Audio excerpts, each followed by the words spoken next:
Assalamualaikum dan selamat sejahtera kepada Dr. Siti Rokia dan rakan-rakan sekalian.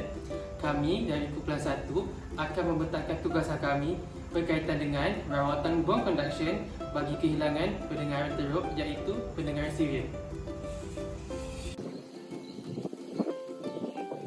Terdapat 3 jenis kehilangan pendengaran secara umumnya, iaitu sensorineural, konduktif dan juga campuran.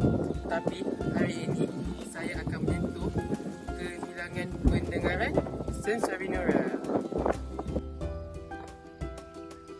Menurut Grace E. Gregory et al. Tahun 2023, kehilangan pendengaran sensorineural adalah jenis kehilangan yang paling biasa berlaku di kalangan orang dewasa.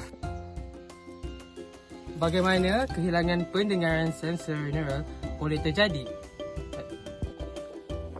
Apabila sel rambut koklear hilang atau rosak, ia dikenali sebagai kehilangan pendengaran sensorineural. Sel rambut ini bertanggungjawab untuk menghasilkan signal elektrik yang diperlukan oleh otak untuk mentafsir bunyi. Apabila sel rambut hilang atau rosak, ia akan menyebabkan kehilangan pendengaran. Telinga kita mempunyai 3 bahagian. Yang pertama iaitu di bahagian luar, dalam dan juga tengah. Kehilangan pendengaran sensorineural berlaku pada bahagian dalam telinga. Ia berlaku apabila bahagian sel telinga yang dikenal sebagai striosila rosak. Kehilangan pendengaran sensorineural disebabkan oleh kerosakan pada telinga dalam, koklea atau saraf pendengaran. Ia disebabkan oleh anosmia subperinatal, kecacatan telinga, kemalangan dan juga faktor genetik. Kita akan menjalani ujian audiometri kepada pelanggan dewasa. Kemudian, pakar audiologi hendaklah membantu pelanggan untuk ke ruang sesi ujian audiometri. Yang pertama sekali, saya nak tanya, adakah encik mempunyai sejarah kemalangan? Seterusnya, pakar audiologi hendaklah menyuarakan beberapa persoalan yang melibatkan antara faktor-faktor pelanggan mengalami kehilangan pendengaran. Contohnya adalah seperti kemalangan masa lampau ataupun mempunyai keturunan yang mempunyai masalah pendengaran. Hal ini juga merupakan peluang yang baik untuk pakar audiologi mengukur secara tidak langsung tahap kesukaran komunikasi pelanggan. Seterusnya adalah ujian osteoskopi yang bertujuan melihat keadaan salur telinga pelanggan yang terjejas. Alat yang digunakan adalah otoskop yang juga menentukan sama adalah saluran telinga pelanggan bebas daripada benda asing atau halangan untuk meneruskan ujian audiometri. Seterusnya, pakar audiologi menerangkan kepada pelanggan untuk ke sesi ujian di bilik audiologi. Di sini, pakar audiologi menerangkan alatan dan apa yang harus dilakukan oleh pelanggan semasa berada di dalam bilik audiologi. Alat yang digunakan adalah oscillator untuk bone conduction dan juga mempunyai satu alat untuk pelanggan merespon. Pakar audiologi membantu pelanggan untuk memasuki bilik audiologi. Di sini, pakar audiologi menunjukkan alat oscillator kepada pelanggan dan cara untuk memakainya. Seterusnya adalah alat untuk pelanggan merespon kepada pakar audiologi jika mendengar sebarang bunyi walaupun bunyi yang didengar adalah sangat perlahan. Sesi ujian akan dijalankan kepada kedua-dua belah telinga pelanggan namun tidak dilakukan secara serentak. Di sini, pakar audiologi perlu menguji desibel dan hertz yang berbeza-beza. Apabila pelanggan mula menekan alat merespon, lampu pada audiometer pada bahagian respons akan bernyala. Di sini menunjukkan pelanggan telah mendengar sebarang bunyi. Setiap respon yang dilakukan, pakar audiologi hendaklah merekod tahap pendengaran pelanggan pada audiogram jika respon ditunjukkan.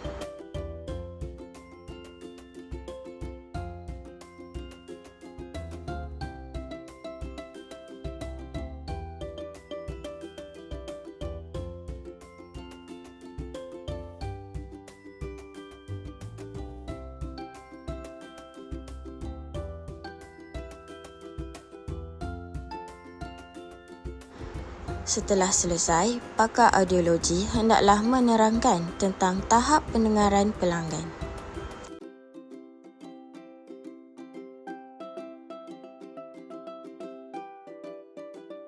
Di sini, pakar audiologi boleh menunjukkan kedua-dua audiogram yang melibatkan kedua-dua belah telinga pelanggan dan menerangkan serba sedikit tentang tahap pendengaran pelanggan.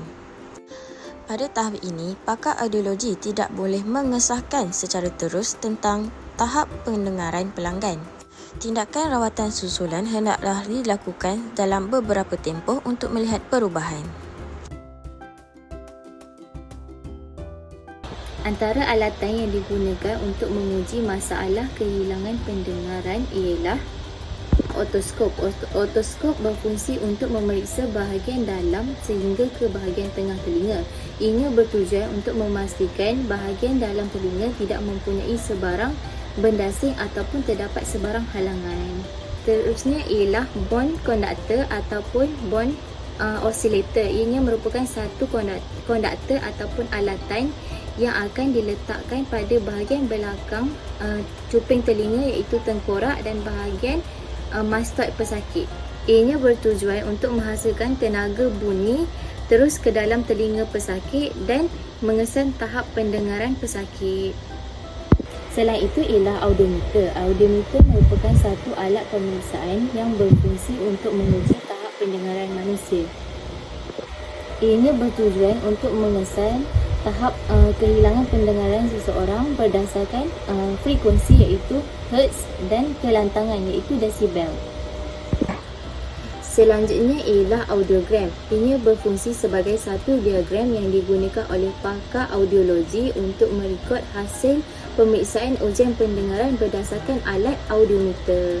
Hari ini saya akan terangkan tentang plot audiogram dan penjelasannya. Audiogram ialah carta yang mengandungi gambaran visual hasil daripada ujian pendengaran.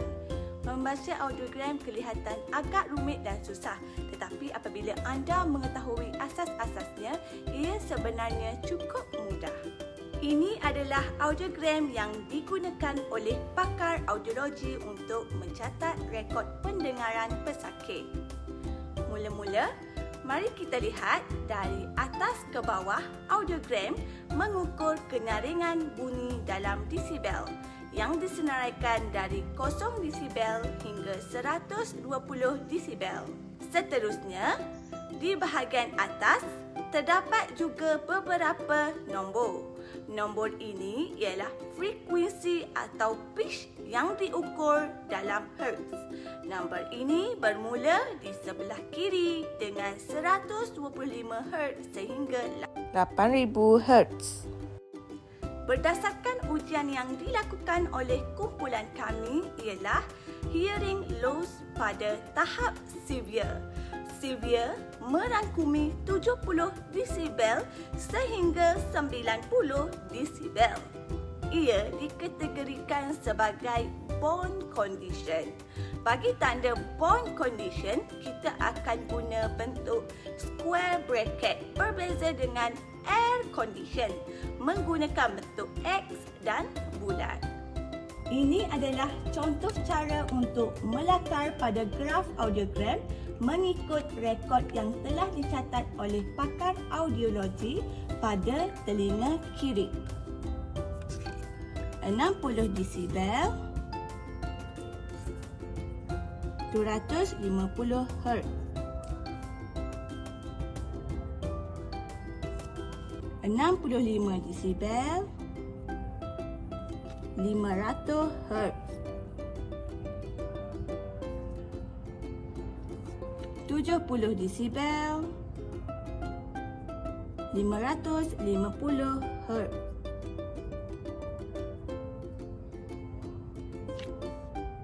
75 desibel, 1000 Hz.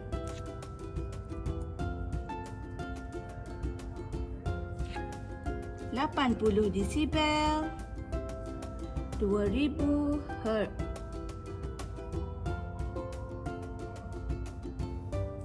80 desibel, 4000 Hz. 85 desibel, 8000 Hz.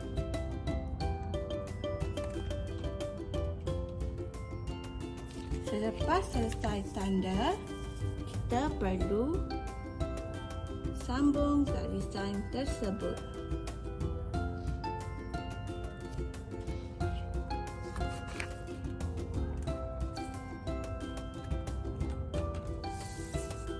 Graf ini menunjukkan telinga kiri pesakit mengalami masalah severe kerana bacaan berada dalam lingkungan 60 desibel sehingga 85 desibel. Seterusnya saya akan menerangkan sedikit tentang audiogram. Okey, berdasarkan audiogram yang telah dilakukan, mendapati bahawa pesakit telah mengalami masalah kehilangan pendengaran tahap severe. Hal ini dapat disahkan selepas pesakit telah menghabiskan rawatan susulan mereka bersama dengan pakar audiologi. Kenapa pesakit berada di tahap severe? Menurut bacaan audiogram, pesakit hanya dapat mendengar dalam lingkungan 60 hingga 90 desibel sahaja. Untuk bacaan data, telinga kiri telah direkodkan berada dalam lingkungan 60 hingga 85 desibel, manakala data untuk telinga kanan telah direkodkan berada dalam lingkungan 55 hingga 70 desibel. Jadi, berdasarkan ujian pendengaran pesakit, dapat didapati pesakit mengalami masalah kehilangan pendengaran yang teruk, iaitu di telinga kiri dibandingkan dengan telinga kanan. Manakala untuk bahagian frekuensi pula, bagi pesakit yang mengalami masalah kehilangan pendengaran severe, mereka hanya dapat mendengar bunyi-bunyian yang berada di luar daripada beranak speech. Contohnya seperti bunyi vacuum, mesin rumput, bunyi kereta api dan juga bunyi-bunyi yang lain. Okey, jadi untuk alat bantu pendengaran, mereka akan diberikan alat bantu pendengaran seperti bone anchor ataupun bone conduction spec, di mana mereka boleh memilih mengikut kesesuaian ataupun keselesaan mereka sendiri. Tetapi untuk frekuensi dan kelantangan bagi alat bantu pendengaran mereka akan ditentukan oleh pakar audiologi mereka sendiri.